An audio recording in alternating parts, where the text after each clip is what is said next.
sommes en train de parler de quoi? Amen, amen. Hier, vous me retremplez encore dans l'enseignement. J'ai écouté dimanche parce que c'était très, très profond. Amen, amen. Nous continuons avec l'enseignement sur l'idolâtrie. Alléluia. Amen. Amen. Je vais juste revenir dans Romains chapitre 1. On va recommencer par là. Romains chapitre 1. Amen.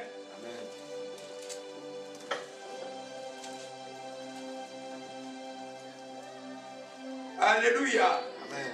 Alors j'aurais besoin de lecteurs aujourd'hui, et vu que ma voix n'est pas très forte, j'aurais des gens qui me lisent avec le micro très haut, à une voix très haute. Alléluia. Amen. Amen.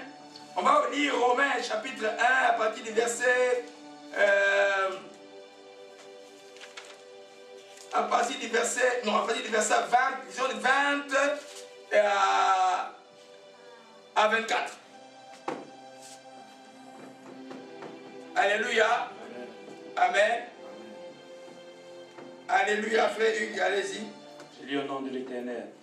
En effet, depuis que Dieu a créé le monde, ses qualités invisibles, c'est-à-dire sa puissance éternelle et sa nature divine, se voient fort bien quand on considère ses œuvres. Les humains sont donc inexcusables. Ils connaissent Dieu, mais ils ne l'honorent pas et ne le remercient pas, comme il convient de le faire à son égard. Au contraire, leurs pensées sont devenues stupides et leur esprit insensé a été plongé dans l'obscurité. Ils se prétendent sages, mais ils sont fous. Au lieu d'adorer la gloire du Dieu immortel, ils ont adoré des statues représentant l'homme mortel, des oiseaux, des quadrupèdes et des reptiles. C'est pourquoi Dieu les a abandonnés à des actions impures, selon des désirs de leur cœur, de sorte qu'ils se conduisent d'une façon honteuse, les uns avec les autres. Amen. Puisqu'ils ont, ayant connu Dieu, ils n'ont pas glorifié comme Dieu, ils n'ont pas rendu grâce, ils se sont égarés dans leurs pensées. Amen. Ils se valaient de ça, ils sont devenus fous. Ils ont changé la gloire de Dieu incorruptible en image représentant l'homme corruptible, des oiseaux, des quadrupèdes, des reptiles. Alléluia. Je ne veux pas trop revenir sur l'introduction, était très bon dimanche passé, on ne va pas trop revenir. Dimanche passé, j'ai défini que l'idolâtrie, c'était adorer la création à la place du Créateur. Amen. Toutes ces formes d'idolâtrie existent aujourd'hui. Quand vous sortez d'ici, vous allez en Orient, dans certaines îles, je voyais dans TV5, les gens font encore des statuettes, ils colorent, ils mettent du vermeil, du rouge, du vert, et puis ça devient leur Dieu. Amen. Dans certains contrées, vous allez voir que les gens adorent encore les écrans des ancêtres jusqu'à aujourd'hui. Dans d'autres, c'est les cimetières, les ancêtres qui sont adorés. Amen. Comme les cimetières de Koukoupé, Makikwit. Alors, il y a toute forme d'adoration où les gens, au lieu d'adorer, d'honorer Dieu, de glorifier Dieu, vont honorer la création. Que ce soit l'homme, que ce soit les oiseaux, que ce soit les anges, que ce soit les animaux marins. Nous n'avons pas adoré même les vents, la pluie, la lune, le soleil. Tout ce qui est de la création est sous nos pieds. L'homme ne comprend pas que Dieu a créé l'homme à son image. Et que Dieu a dit, à l'homme, domine sur tout. Donc l'homme, l'idolâtre est soumis maintenant par la création. C'est la création qui les domine. Amen. C'est vrai que les anges regardent et disent, mais quand on nous a créé, les anges étaient curieux de savoir, mais c'est quoi que Dieu a créé là? Il a la forme de Dieu, mais il y a l'esprit de Dieu, mais ce n'est pas nous. Dans le chapitre 1, vous allez lire cela. Les gens sont curieux de savoir pourquoi Dieu donne tant d'importance à l'homme, mais l'homme lui-même ne peut pas se donner cette importance. Tu as été créé à l'image de Dieu. Alléluia. Amen. Alors, on a vu aussi dimanche passé que tout ce, l'idolâtrie est aussi que aimer plus autre chose que Dieu. Si tu as quelque chose, ou quelqu'un, ou une activité que tu aimes plus que le Créateur, tu es idolâtre. Amen. Tu es soumis par la chose de contrôle. Preuve que le jour où on va t'enlever la chose, tu deviens déprimé. Comment tu peux savoir que tu es soumis à quelque chose? C'est quand la chose t'est enlevée, la manière dont tu réagiras. Amen. Les gens qui se suicident parce que un homme est parti, une femme est partie, ils étaient idolâtres de leur femme et de leurs hommes. C'est pas l'amour doit être construit envers Dieu. Amen. L'amour envers le prochain, c'est un autre niveau. Ce n'est pas une adoration. C'est toi qui donnes de l'autre côté. Alléluia. Amen. Amen. Alors nous comprenons bien que, on a vu ça, on ne va pas revenir sur ça. Nous avons vu aussi que ce que nous utilisons pour combler nos besoins à la place de Dieu peut être aussi objet d'idolâtrie. Amen. Amen. Vous allez voir que il y en a qui cherchent que la paix, tu n'auras jamais la paix dans les choses du monde. Tu n'auras jamais la paix dans l'argent. Tu l'auras de ta paix, tu l'as dans la relation personnelle avec Jésus-Christ. Amen. Amen. Alors si toi tu crois que non, moi je vais travailler 12 heures par jour pour avoir la paix dans 5 ans, tu te trompes. Amen. La paix tu l'as là, maintenant il est. Quand tu as reçu Christ, laisse cette paix t'envahir. La paix est là. Amen. Alléluia. Les gens ne se posent pas. Parce qu'un idolâtre, je vais mettre ma main à l'esprit et vous dire maintenant, un idolâtre ne peut pas servir Dieu. Vous savez pourquoi? Parce qu'il est toujours comme ça. Là où l'idole est, il est comme ça. Il suit là où l'idole part. Vous voyez un peu Paul, quand la personnalité de Paul, quand vous l'étudiez, mes bien-aimés, vous voyez les persécutions qu'il a eues. Si c'est un idolâtre là, il n'aura pas produit l'évangile que nous avons ici. Parce que l'idolâtre ne peut pas avoir les sources de vie, ne peut pas sortir de là. Quand tu n'es pas idolâtre, quelle que soit la chose qui est autour de toi, ici là, ça produit. Amen. L'esprit produit. Alléluia. C'est pourquoi nous devons être extrêmement vigilants à quoi nous sommes attachés. Nous devons être attachés à l'éternel, le Dieu tout-puissant, le Dieu de Jésus-Christ, de tout notre cœur, de toute notre force, de toute notre pensée. En d'autres termes, celui qui règne sur nous. Alléluia. Alléluia. Amen. Alors chaque fois que tu crois qu'il va trouver la paix en quelque chose, même à une dépendance de médicaments, il va tomber parce qu'il va ajouter encore un autre, on va encore ajouter un autre, et puis ça va être très très compliqué. Amen.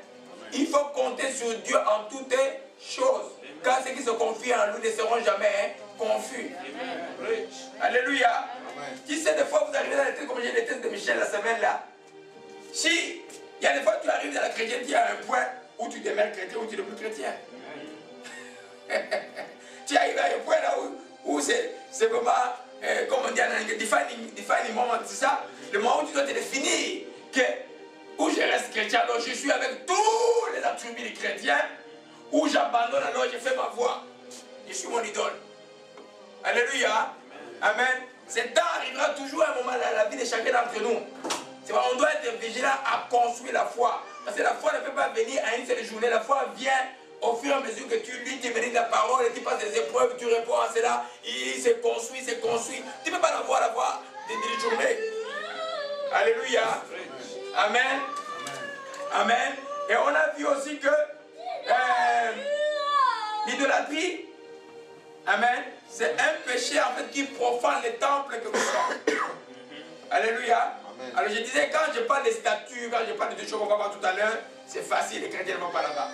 Mais la Bible dit dans Colossiens 3, verset 5, on va y aller rapidement. Alléluia, que ton nom soit béni et soit exalté. Amen. Amen. Alléluia. Amen. Faites mourir les membres qui sont sur la terre, l'impudicité, l'impureté, la passion, les mauvais désirs et la cupidité qui est une idolâtrie. L'avarice c'est une idolâtrie. Parce que quand quelqu'un avare, c'est que tu accumules ton Dieu. Parce que toute ta force, toutes tes pensées sont envers la chose. Amen. Comme l'idole de l'argent de maman. Quand tu accumules, tu dis, moi je vais chercher, c'est l'argent qui m'intéresse. Ce sera ton Dieu. Rich. Tu feras tout pour ça, tu vas tuer peut-être pour ça, tu vas mentir pour ça, tu vas faire tout pour avoir l'argent. Amen. Comment on sait qu'on est cupide? Quand on sent qu'on est difficile, les gens qui ne peuvent pas donner, c'est les cupides. Les gens qui ne peuvent pas aider, c'est les cupides. Amen. Les gens qui veulent accumuler pour accumuler, c'est des cupides. Alléluia. Les gens qui croient que pour donner foi, il faut dire beaucoup, c'est des cupides. Parce que Jésus, il a donné sa propre vie pour nous, il n'avait qu'une seule vie, il a donné pour nous. Mais, amen. La Bible dit seulement que celui qui aime peut donner la vie pour ses frères, n'est-ce pas? Alléluia. Donc, donner ne dépend pas de la quantité de ce que tu as. Donner dépend simplement de la décision de donner. Tu ne peux pas avoir, mais tu donnes. Alléluia. Amen. Donc, donner, je ne parle pas seulement de l'argent, je parle du temps, je parle du service, je parle de la consolation, je parle de plein de choses. On doit être les gens qui ont apporté la vie parce que la vie de Dieu est dans nous. Si j'étais à l'hôpital en train de regarder Michel, M. Raymond ne serait pas au ciel aujourd'hui. Il ne serait pas au ciel. Quand j'ai vu le péché, j'ai dit, oh, on est ici, tout concourt bien, parce que c'était ma méditation la semaine, tout concourt bien de ceux qui aiment Dieu. Amen. Ah, on est ici pour que Raymond aille au ciel. Alléluia. Et pourtant, sa fille, la journée, a failli m'énerver. Satan a tout fait, la fille a failli m'énerver la journée. Hein? Et elle a dit que Michel a bougé, a fait dit quelque chose de négatif. J'ai failli un peu. Je lui disais, madame, Jésus-Christ est vivant. Je vais te présenter cet enfant dans 3 ans. Pour mon adresse, je vais te le présenter dans 3 ans. Amen. Amen. Vous savez que les diables, quand il sait que la grande bénédiction est prête, il fait quoi? Il redouble d'efforts. Amen. C'est le texte que je vous ai envoyé la nuit aujourd'hui. Amen. Alléluia. Amen. Amen. Donc, nous voyons bien que ce qu'on a vu le dimanche passé, on est passé dans la partie pourquoi l'idolâtrie était un péché grave. Je crois qu'on est arrivé dans la portion de dire que l'idolâtrie est une trahison qui excite la colère de Dieu. C'est là où nous commençons maintenant. Pourquoi l'idolâtrie est une trahison? Parce que celui dans ce que Dieu, tout vient de Dieu. Amen. Et Dieu veut que vous lui remettiez tout par la gloire. À lui la gloire, l'honneur, l'action de grâce est à Dieu. Mais quand vous, ce que Dieu vous a donné, vous allez donner ça à une statue, vous allez donner ça à une image qui sort de lumière la nuit, vous allez donner ça à un nom de secte, vous allez donner ça à un ancêtre, vous allez donner ça. Vous trahissez Dieu qui vous a béni. Alléluia. C'est pas nouveau, vous savez. Alléluia. Allons un peu dans Nombre 21, versets 7 à 8. Amen. Frère Daniel, tu peux nous lire cela. Nombre 21, verset. Je vais vous montrer quelque chose qui a été une bénédiction. Et vous allez voir dans la suite comment la bonne chose que même Dieu a donnée. Amen. Peut devenir demain une idolâtrie. Amen. Amen. Je vais vous faire rire. Votre église peut devenir votre idole demain. Amen. Regardez-moi. Vous m'aimez bien? Je peux devenir votre idole demain aussi. Si vous ne faites pas attention. Alléluia. Amen. Chaque fois que vous aimerez quelqu'un, vous êtes plus que Dieu, vous êtes dans l'idolâtrie. Amen. Nombre 21. Nombre 21, verset 7 à 8. Alléluia. Allez-y. Le peuple vint à Moïse et dit, nous avons péché car nous avons parlé contre l'Éternel et contre toi. Puis l'Éternel, afin qu'il s'éloigne de nous ce serpent. Moïse pria pour le peuple. L'Éternel dit à Moïse, fais-toi un serpent brûlant et place-le sur une perche. Quiconque aura été mordu et le regardera conservera la vie. Amen. Amen. Amen. Alors j'aimerais que tu continues la lecture dans 2 Rois 18, verset 4. 2 Rois 18, verset 4.